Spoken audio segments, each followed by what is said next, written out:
Welcome back to my channel. இந்த நம்ம எதை பற்றி பேச போகிறோம்னு பார்த்தீங்கன்னா, நம்ம லாஸ்ட் 1 வீக் நம்ம இந்த வீடியோஸுமே போடல. நம்ம கடைசியாக நம்ம போட்டது வந்து நம்ம பாட்காஸ்ட் வீடியோ தான் போட்டிருந்தோம். அதுக்கப்புறம் நம்ம சென்னைக்கு போயிருந்த ஒரு இன்சிடென்ட் ஆச்சு. அதை பற்றி நான் அவங்ககிட்ட சொல்லணும்னு தோணுச்சு. அது வாங்க வீடியோக்குள்ள போகலாம். And first of all sorry, நம்ம லாஸ்ட் 1 வீக்காக லாஸ்ட் ஒரு 3-4 டேஸாக வீடியோ போடல. பிகாஸ் நான் சென்னைக்கு போயிருந்தேன். நான் சென்னை வந்து எங்கள் காலேஜ் வேல்ஸ் காலேஜ் அலுமினி மீட்டுக்காக தான் போயிருந்தேன். பட் போகிற டைமில் பார்த்தீங்கன்னா அங்கே வந்து பிளாக் ஷிப்பில் வந்து இன்டர்ன் அசிஸ்டண்டாருக்கு வாக்கிங் இன்டர்வியூ இருந்துச்சு. ஓகே, நம்ம ஒரு வாட்டி போய் அட்டன் பண்ணிட்டு வரலாமேன்னு 6th டியூஸ்டே போனேன். நான் போகிறப்ப என்ன நினச்சேன், ஓகே ஒரு 10 பேர் தான் வந்திருப்பாங்கன்னு நினச்சா, அப்போ ஒரு கூட்டமே இருந்துச்சு. எனக்கு பார்த்ததுக்கப்புறம் அவ்வளோதான், சும்மா போய் மூஞ்சை காமிச்சு நம்ம யூடியூப் ஆர்டிஸ்ட்லாம் பார்த்துருப்போம். சரி அவங்களாம் வருவாங்க, அவங்க நேரில்லாம் பார்த்துட்டு வரலான்ற ஒரு இதோடு தான் போனேன். இவர் அரவிந்த் சேஜ், நம்ம கணக்கணுங்கணங்களில் நடித்தவர், ஹீரோ நடித்தவர். அதுக்கப்புறம் பிரீத்தி அவங்க, அதுக்கப்புறம் உனக்கு என்னப்பா அப்படின்னு சொல்கிறவர்.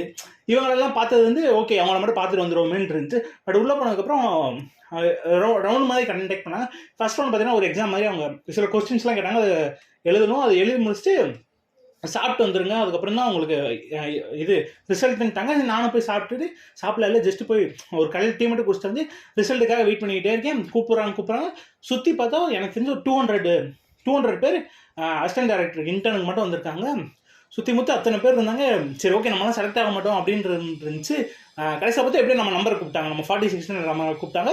ஸோ செகண்ட் ரவுண்ட் நம்ம செலக்ட் ஆகிடுச்சு. செகண்ட் ரவுண்டுக்கு ஒரு 54 மெம்பர்ஸ் வந்திருந்தாங்கன்னு நினைக்கிறேன்.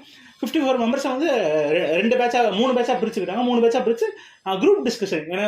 எனக்கு அங்கே போனதுலேயே எனக்கு ரொம்ப ஹாப்பியாக இருந்துச்சுன்னா, ஒரு 14 பேர் ஒரு ரூமில் ஒரு 10 படம் எழுதி போட்டாங்க. என்ன பண்ணால் டாடா, குட் நைட், சித்தா, இது ஜவான் எழுதி போட்டாங்க. அதுக்கப்புறம் வேறு ஜிகிர்தண்டா 2, விடுதலை, அதுக்கப்புறம் 12th ஃபெயில், அதுக்கப்புறம் கூழாங்கல் எழுதி போட்டாங்க. இன்னொரு 2 படம் எழுதி போட்டாங்க. லவ் டுடே எழுதி போட்டாங்க.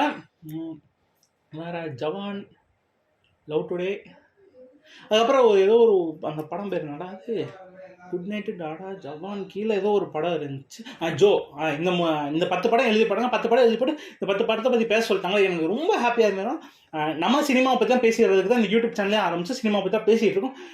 நம்ம ஒரு ஆளாக தான் பேசிகிட்டு இருக்கோம். நம்ம கூட இவர் சினிமா ஜர்னி அவர் வந்திருந்தார், அவர் கூட நம்ம பேசிகிட்டு இருந்தோம். பட் ஒரு ரூமில் இருக்க 14 பேருமே அந்த 10 படத்தை பற்றி பேசுகிறப்ப எனக்கு ரொம்ப ஹாப்பியாக இருந்துச்சு. எனக்கு என்ன தோணுச்சா, ஜஸ்ட்டு ஒரு நிமிஷம் பார்த்தீங்கன்னா ஒரு மைக் வச்சு நான் இதுவே ஒரு பாட்காஸ்டாக பண்ணிடுவேன் அந்த மாதிரி தான் இருந்துச்சு. பிகாஸ் நம்ம மைண்ட் செட் சினிமான்றதுக்காகவே வந்தவங்க ஒரு 14 பேர் கூட சேர்ந்து ஒரு குரூப் டிஸ்கஷன் ஒரு சினிமாவை பற்றி பேசுகிறப்போ அவ்வளோ ஹாப்பியாக இருந்துச்சு.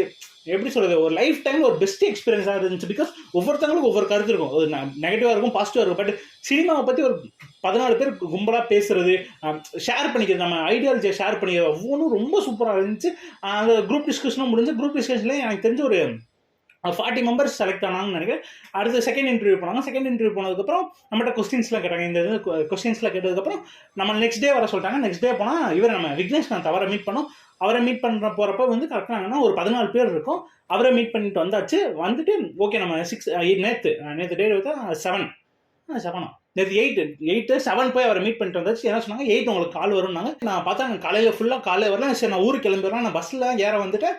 அப்படின்னு பார்த்து கரெக்டாக ஃபோன் பண்ணுறாங்க. ஃபோன் பண்ணிங்கன்னா நீங்கள் சாட்டர்டே ஜாயின் பண்ணணும், எனக்கு தேர்ஸ்டே நைட் சொல்கிறாங்க, நீங்கள் சாட்டர்டே ஜாயின் பண்ணணும். நான் ஊருக்கு கிளம்பிட்டு இருக்கேன். சரி ஓகே நான் என்ன பண்ணிட்டேன், சரி ஓகே ஊருக்கு போய் ஒரே ஒரு நாள் ட்ரெஸ்லாம் எடுத்து நம்ம அவ்வளோதான், இது ஃபுல்லாக சென்னை வாசி தான் போல. என்ன சென்னைக்கு இப்போ ஊருக்கு வந்து நான் வீடியோ எடுத்துகிட்டு இருக்கேன். இப்போ நீங்கள் நைட் எனக்கு பஸ்ஸை நான் கிளம்பணும். இதனா ஜஸ்ட் இது இன்டர்னாக ஒரு அசிஸ்டன்ட் டேரக்டர் தான் போகிறோம். இது நம்ம ஒரு அசிஸ்டன்ட் டேரக்டர் சேரல, பட் இன்டர்னாக சேர்ந்தது ரொம்ப ஹாப்பியாக இருந்துச்சு எனக்கு. ஏன்னா எனக்கு வந்து நான் செலக்ட் ஆவேன் அப்படிலாம் எனக்கு இதுவே இல்லை. நான் போய் நம்ம ஒரு இது போய் ஜஸ்ட் ஒரு இன்டர்வியூ எப்படி இருக்குது, அசிஸ்டன்ட் டேரக்டர் நம்ம வந்து எத்தனை பேர் ஒரு கனவோட வந்திருப்பாங்க. ஜஸ்ட் போய் ஒரு இன்டர்வியூ அட்டன் பண்ணலாம். வந்ததுக்கு போனால் எனக்கு வந்து குரூப் டிஸ்கஷன்லாம் முடிஞ்சதுக்கப்புறம் அருண் ஒரு ஃப்ரெண்டு கிடைச்சதுக்கப்புறம் நிஷாந்த் ஸ்ரீவட்சன்ற ஒரு ஃப்ரெண்ட், அவர் ஃப்ரெண்டுக்கு மேலே ஒரு மாமான்ற மாதிரி அந்த ஒரு பாண்டு ஆகிருச்சு. அதுக்கப்புறம் ஜனினின்ற ஒருத்தங்க ஃப்ரெண்டு கிடைச்சாங்க. இவ்வளோ பேர் ஃப்ரெண்டு கிடைச்சதுக்கப்புறம் எனக்கு ரொம்ப ஹாப்பியாக இருந்துச்சு. போனதில் ஓகே நம்ம போயிட்டு ஒரு ஹாப்பியான ஒரு மெமரிஸும் கிடச்சிருக்கு, நமக்கு ஒரு 3 ஃப்ரெண்ட்ஸும் கிடச்சிருக்கு. அதுக்கப்புறம் ஒரு நிறைய பேர் இருக்காங்க. மோனிஷ்னு ஒரு பையன் இருந்தார், நிறைய பேர் எங்கள் ஃப்ரெண்ட்ஸ் கிடச்சாங்க. அது மெயினாக அங்கே போனது வந்து எனக்கு ஒரு அந்த பாட்டோட பேர் எனக்கு மறந்து போச்சு. இது ஏதோ ஒரு ஆல்பம் சாங் ஒருத்தர் என் பக்கத்தில் ஒருத்தர் உட்காந்து அவர் வந்து பேசியதான் என்ன ப்ரோ பண்ணியிருக்கீங்க பேசுகிறப்ப இந்த மாதிரி ஒரு ஆல்பம் சாங் பண்ணோம், அது இன்னும் ரிலீஸ் பண்ணல அப்படின்னாரு.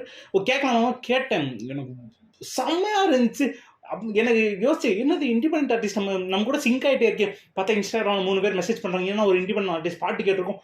செம்மையாக ஒரு பாட்டு எனக்கு கேட்டவொடனே ப்ரோ எப்படி பண்ணீங்க இண்டிபெண்டன்ட் உண்மையாக சொல்லுங்கள், எப்படி நீங்கள் தனியாக பண்ணீங்களா, இது ஸ்டூடியோவில் போய் பண்ணீங்கன்னா, இல்லை ப்ரோ என் ஃப்ரெண்டு வெறும் ஜஸ்ட் ஒரு கீபோர்ட் வச்சு தான் பண்ணுவார் அப்படின்னு சொல்கிறப்ப எனக்கு ரொம்ப ஆச்சரியமாக இருந்துச்சு. ஒரு இண்டிபெண்டன்ட் ஆர்டிஸ்டோட பவர் நான் பார்த்தேன். அதுக்கப்புறம் அதில் இருக்கிற அதில் நல்லா எல்லாமே சூப்பராக இருந்துச்சு. அது நிறைய குறைகள் அதில் சில விஷயங்கள்லாம் இருக்கும்போது அதை ஷேர் பண்ணிக்கிட்டது எல்லாமே ரொம்ப ஹாப்பியாக இருந்துச்சு. அதுக்கப்புறம் இப்போ நம்ம இன்டர்நேஷ்னல் ஏடியா ஜாயின் பண்ண போகிறோம் நாளைக்கு. எனக்கு தெரிஞ்சு ஒரு நம்ம இப்போ ஒரு 4 நாளாக வீடியோ போல் இப்போ வீடியோ வரும். அண்ட் நெக்ஸ்ட் வந்து இண்டிபெண்டன்ட் ஒருத்தர் ஆர்டிஸ்ட் வந்து வச்சு அவரோட ஆல்பம் சாங் வச்சு நம்ம ஒரு வீடியோ பண்ணியிருக்கோம். அது நெக்ஸ்ட் வரும்.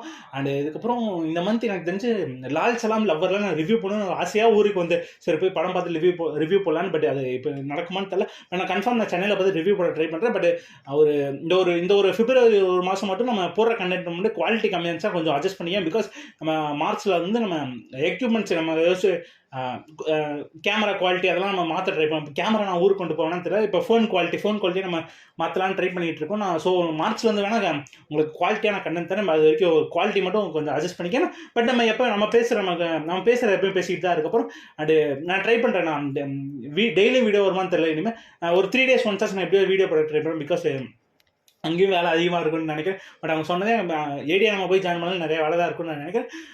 நீங்கள் எல்லோரும் இப்போ வரையும் எனக்கு கொடுத்த சப்போர்ட் ரொம்ப தேங்க்ஸ். பிகாஸ் நான் சப்போர்ட் தேங்க்ஸ்ன்னு சொல்கிறத முடிக்க போகிறதுனால நான் இன்னும் வரப்போகுது. பட் இப்போ வரைக்கும் எனக்கு சப்போர்ட்டுக்கு ரொம்ப தேங்க்ஸ். பிகாஸ் நான் இவ்வளோ சப்போர்ட் ஸ்டார்ட் பண்ணுறப்ப நான் இவ்வளோ இப்போ 650 சப்ஸ்கிரைபர் இருக்கும். பட் எனக்கு அதுவே அதிகமாக தான் தெரியும். பிகாஸ் நம்ம போகிற கண்டென்ட் அவ்வளோ சப்ஸ்கிரைபர் வராங்க. பட் தெரியல அதுக்கு முக்கியமான காரணம் லால் சலாம் நம்ம அன்பால்னே ஜலாலி அதுதான் கொடுத்தேன். அதுக்கப்புறம் நம்ம நிறைய வீடியோஸில் நம்ம சப்ஸ்கிரைபர் ஏறி இருக்காங்க, ரீல்ஸ் பற்றி ஏறி இருக்காங்க, ஷார்ட்ஸ் பற்றி இருக்காங்க.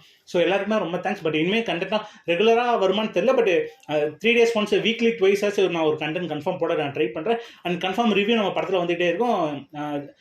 லால் சலாம் இல்லை லவ்வர் ரிவ்யூ மட்டும் இன்னொரு 4 to 5 days கன்ஃபார்ம் வந்துடும்.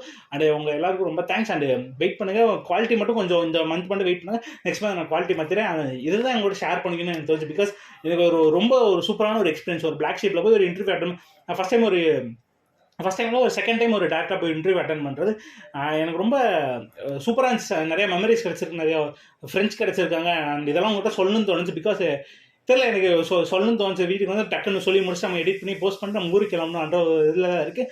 கன்ஃபார்ம் நெக்ஸ்ட் வீடியோ நான் பார்க்குறேன். அண்ட் தேங்க்ஸ் ஃபார் வாட்சிங் வீடியோஸ். பை.